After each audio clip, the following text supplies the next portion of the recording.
Good afternoon, Bay Nation. Welcome to another episode of Fantasy Bay. I'm your host, Mike Williams, and here's my co-host, Geoffrey. Good afternoon, Bay Nation. In this episode, we're going to be going over all the major values that you need to look out for in your draft. All right, let's jump right in. Number one, Austin Ekeler. If you've seen my league winners video, you'll know Austin Ekeler is an absolute beast, and with the new offensive coordinator wanting to use him like Alvin Kamara, I think that he's going to have an incredible year. 100 targets is not out of the realm of possibility. I'm actually thinking it's pretty likely. Another one of my league winners, Calvin Ridley. He's going 20th overall, and with Julio Jones gone, Calvin Ridley is the new man on campus. And for those of you who think he can't perform with Julio Jones gone, there were 7 games without Julio Jones last year that Calvin Ridley played in. He averaged 109 yards a game.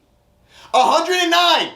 Calvin Ridley is an absolute beast. It would not surprise me if he went for 1,600 yards and 10 touchdowns. Where you're getting him is a value. 20th overall. You're getting him at the end of the second round. Oh my God, that is incredible value. My next value, George Kittle. George Kittle is going at the end of the 3rd round. Now, I understand people's hesitancy in this respect. We don't know if Jimmy Garoppolo is going to be the quarterback all year.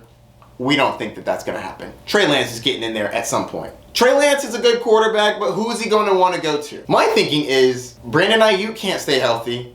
Deebo Samuel can't stay healthy. And George Kittle doesn't have a history of injury. Yes, he was injured, but that doesn't mean that he's injury prone. Also, Stephania Bell, talked to him, and he seems to be good to go. And if Stephania thinks he's good to go, I think he's good to go. And there's 3 tight ends that are true, guaranteed difference makers for your team. Travis Kelce's great, but he's costing you a 1st rounder. Waller's going in the middle of the 2nd, which is not the worst, but still, it's a 2nd round pick. You should be loading up on wide receivers and running backs. George Kittle is going in the middle to the back of the 3rd round. That's an incredible value. Julio Jones is an absolutely incredible wide receiver. None of his physical metrics have changed. Yes, I know he went from one of the most pass-happy offenses in Atlanta to one of the least passing offenses in Tennessee, but they didn't bring him there for no reason. They just made him one of the highest paid wide receivers in the league. They didn't do that not to use him. I definitely think that he's currently being undervalued. I don't think that he will have as many targets as he had last year, but I also don't think that he'll be getting double covered like he was last year. But I think that this offense is just way more efficient than the Falcons' offense.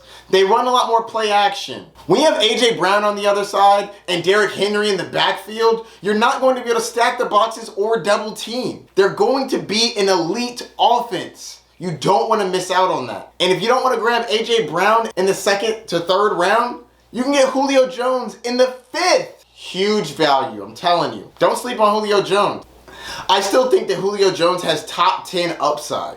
That is not out of the realm of possibility. And on top of that, Ryan Tannehill is just a better touchdown thrower than Matt Ryan. I think that Julio Jones could end up with double-digit touchdowns for the first time in like half a decade. Look out for Julio Jones in the end zone. For all of those people that think that Julio Jones can't score touchdowns, this is the year it changes. You heard it here first.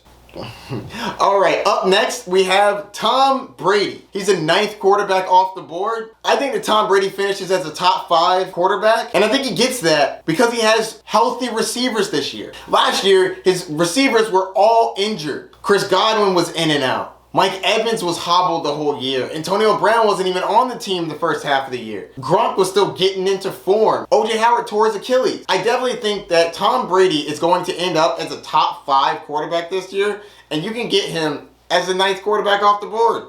I think that's a steal. Next, we have Amari Cooper. I love CeeDee Lamb just like everybody else does. I think CeeDee Lamb is going to have a breakout year. He's going to be unbelievable. But who's to say that Dak Prescott can't support at least 2,000-yard receivers? I think that he could probably support 3 if he wanted to. And I think that Amari Cooper is being slept on right now. He went from being drafted ahead of CeeDee Lamb to like 10 spots behind CeeDee Lamb. He's going 40th overall. That's in the 4th round. Amari Cooper is definitely going to have a good year. He was a little dinged up previously, so there's a chance he starts off a little bit slower. But I think that overall, totality of the year, Amari Cooper is going to be a great value for you in the 4th round. Gus Edwards is still being underdrafted. He's currently going 85th overall. Gus Edwards is going to be the starting running back to one of the heaviest running offenses in the league. With Lamar Jackson at quarterback, defenses aren't going to know whether or not to go after him or the running back. That gives an extra half second for Gus Edwards to take off. It's unfortunate that J.K. Dobbins went down. It is very disappointing. But Gus Edwards should not be going 85th overall. That is way too late. Gus Edwards will be a top 24 running back this year. Raheem Mostert is going 89th overall in ADP on ESPN. That is way too late for him. He's in one of the best running offenses in the league. And yes, I know that they drafted Trey Sermon. And I think Trey Sermon will be viable. But if he does take over, that's going to be later on in the year.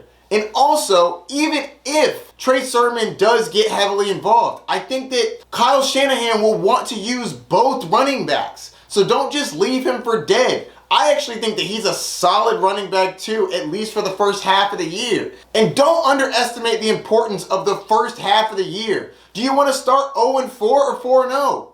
You're in a lot better position to trade at 4-0 than you are at 0-4. People are taking advantage of you with 0-4. 4-0, you're sitting pretty. So don't underestimate running backs that are going to be more valuable in the front half of the year than in the back half. And that brings me to my next running back, Melvin Gordon. Melvin Gordon is in the same situation. His team drafted high capital and a running back. I get that Javonte Williams is there. I know that at some point he will get a majority of the work. I just believe that that's probably going to be later in the year if it happens. I still think that Melvin Gordon is going to have a solid role on this offense. He's getting paid $8.9 million this year. That's the 4th most in the league. Do not sleep on that. I've been saying it all offseason. Follow the money. I believe in what a team does with their pockets over what they say. Because they can give lip service and say things to boost a player's value or decrease a player's value for trades and whatnot. But what they spend is different. You're not just giving a running back $8.9 million for no reason. In my opinion, they're going to run him into the ground. And you want that on your squad. Because that just means more touches, more fantasy value. And last but not least, Antonio Brown. Antonio Brown is going 111th overall. That's an incredible value for a wide receiver that's going to be on one of the best offenses in the league. He's still incredible, one of the best route runners, and he has Tom Brady, who he used to live with. You don't think that they have chemistry by now? I definitely think that Antonio Brown is going to be a steal this year in your drafts. Don't leave one without him. A couple of players that didn't make the list, but I also think that they're values, so some others receiving votes. James Conner, I think, is going later than he should. Devonta Smith is going later than he should. He's going to be the number 1 on that offense. Brandon Cooks is going to be the number 1 on his offense. I definitely think you should look at him late.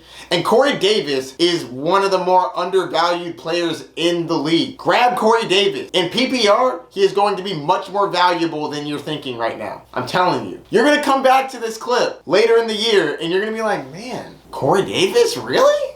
Yes, really. Corey Davis. Just because he's on the Jets doesn't mean he's irrelevant. Corey Davis is going to be valuable this year. Pick him up. All right, I think that's going to do it for my value picks of the year. If you have any questions, hit me up. I look forward to answering them, and I look forward to the season. I can't wait to get us started. The season is close. We're almost there. We're almost there. Let's go. One more week. One more week.